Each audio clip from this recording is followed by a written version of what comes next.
Welcome to my Days of Our Lives official channel. I hope everyone is having a wonderful day. Before we begin, please hit the subscribe button and give this video a thumbs up. Days of Our Lives spoilers indicate that EJ DiMera will likely face difficulties going forward, given Nicole DiMera's decision to leave their marriage. Nicole pushed for a divorce and removed her wedding band set, so EJ would have to deal with some hurt, resentment, and loneliness. Could that risky combo result in EJ finding a new hookup partner? If drink is involved, it wouldn't be shocking if EJ ended up in someone else's bed quite quickly. Days might, however, give a surprising turn if they present this as an enemies to lovers tale. Is Ava Vitali the lady that EJ will let passion flare up with next? There are undoubtedly valid reasons for Ava and EJ's complete contempt for one another. Even though EJ's mother, who he loved, turned out to be alright in the end, he still despises Ava for the mess she caused with Susan Banks. Considering that he ordered a hitwoman to remove Ava from the map, Ava doesn't exactly love EJ either, but if they fall asleep together, it will be soap opera worthy. After all, since she broke up with Harris Michaels and he left town, Ava is also feeling alone. It's simple to picture Ava taking solace in the bed of another guy, so for the purpose of DOL drama, why not EJ as well? Considering that Ava and Stefan DiMera are attempting to cover up their own intoxicated hookup, that may even be related to their story thread. It's possible that Gabby Hernandez DiMera heard Kristen DiMera mention something about her brother having an affair with Ava. If that's the case, Ava's current relationship with EJ would benefit greatly from it. Ava might pretend that Kristen was talking about another DiMera brother rather than Stefan if Gabby approached her.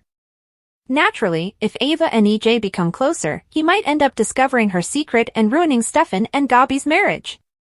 Placing Ava in EJ's sphere of influence and giving him the desired revenge angle makes sense. In any case, follow us for updates on which characters may cause trouble in the love lives of several Salemites, as per our day's forecasts. Bobby made the decision to act foolish. Do we know each other? He inquired of Connie. Connie Vanitsky answered, My name is Connie. Bobby stated that he was unfamiliar with the name. After shutting the door, Connie approached Bobby. What about the name Li Shin? Connie inquired. Does anyone recognize that one? As a journalist, Bobby said, things just flowed to him even though he might have heard the name. He responded with, If you don't know anything about Lee's murder, why did you tell the police you do? Connie, perched on Bobby's bedside, gleefully informed him that she had overheard Commissioner Hernandez and Detective Hunter discussing how the former spouse of Detective Hunter was aware of Li Shin's killer. Claiming to have been very close to Lee, Connie told Bobby that she was devastated by his death. It was Connie's purported satisfaction that Gil Carter had been zeroed in on by the police. She stated to Bobby, but if you happen to have information that points to someone else, I'd really appreciate it if you could share it with me.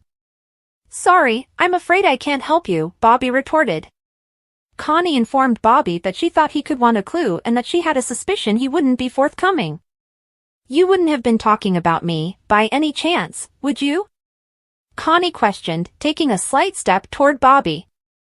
Connie told a story of how she had been enjoying the night air at the park when she heard someone behind her, all the while keeping up her positive attitude. But Connie had not noticed the face of the one who had been leaving when she had looked.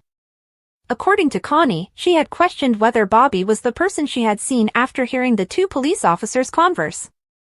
I don't know what could have given you the impression that I had anything to do with Lee's death, Connie said, laughing. It's absurd. Certainly. What may have given me such impression, I'm not sure. Everett said, chuckling in return. Everett's tone and expression abruptly altered, becoming gravely serious in the next second. I heard you say, I'm so sorry, Lee, and you were covered in blood. I didn't intend to do that. Connie looked at Bobby, her smile fading. Bobby should keep his mouth shut and refrain from bringing up the matter with Detective Hunter, Connie counseled. I apologize, woman. No way, Bobby answered. Bobby clarified that he enjoyed having Jada visit. Connie made a suggestion that since no one was aware of her presence, she may kill him. Bobby dismissed that idea with a laugh. He made the point that if he was killed, it would be simple to link Connie to the crime because Bayview was covered in surveillance cameras. Bobby assured Connie that Jada would soon come to understand what she had been missing. "Man, what an ego," Connie said. Connie informed Bobby that as long as Bobby waited to name names, Jada would continue to return to Rafe's warm bed, and Bobby would be confined to his bed at Bayview. This was because everyone knew that Jada was seeing the police commissioner. Jack and Chad went back to the Horton residence. When Doug, Julie, and Kayla discovered that Abigail's casket had been empty, they were all astonished. The hospital, Kayla stated, had followed every procedure by the book. She questioned whether Clyde had taken Abigail's corpse in order to fabricate a fake. "But are we sure it is a hoax?" questioned Doug. "Or is it possible Abigail's alive?" Julie continued. Julie spoke with Doug later, when everyone else had departed, how Chad had never truly stopped grieving over Abigail. Julie bemoaned Chad's conflicted feelings, wanting Abigail to be alive yet worrying that she wasn't. Julie also bemoaned Abigail's extended separation from her kids. Julie said that Doug and Julie had spent years and years together, but Chad and Abigail had never spent much time together. "Have I ever told you how much I love you?" smiled Julie as she questioned Doug. With a laugh, Doug said, "Nope. You didn't ever do that." Julie took hold of her spouse's hands. "Well, first time I set eyes on you, I was lost," she said. "Then, all of our hardships and lost opportunities. After that, I at last took home the gold ring. You wrote songs for me, too. I got all of your intense kisses." Well, I had become a new man, Doug clarified. "To earn your love, I had to transform." Doug and Julie felt that together, especially in raising Hope, they had made a good team. Despite growing up in an orphanage, Julie commended Doug for being such a decent family man. Julie reflected on her travels across the world with Doug. Doug heard her say, "Our love outlasted time." Doug remarked, "You'd better give me another kiss now." With great pleasure, Julie grinned broadly. They shared a kiss as Julie leaned in. Chad and Jack watched the woman in captivity on camera at the Brady pub. Finding the woman in the video, Chad reasoned, was the only way to find out if she was Abigail. Connie informed Bobby that she would return to Rafe after Jada had solved the case. She made Bobby an offer. "What if there's an easier solution for both of us?" Connie inquired.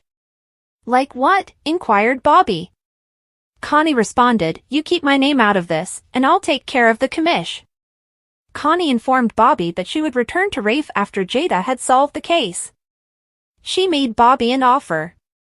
"What if there's an easier solution for both of us?" Connie inquired. "Like what?" inquired Bobby. Connie responded, "You keep my name out of this, and I'll take care of the commish." Thanks for watching. If you like this video, so please don't forget to subscribe my channel and don't miss any update.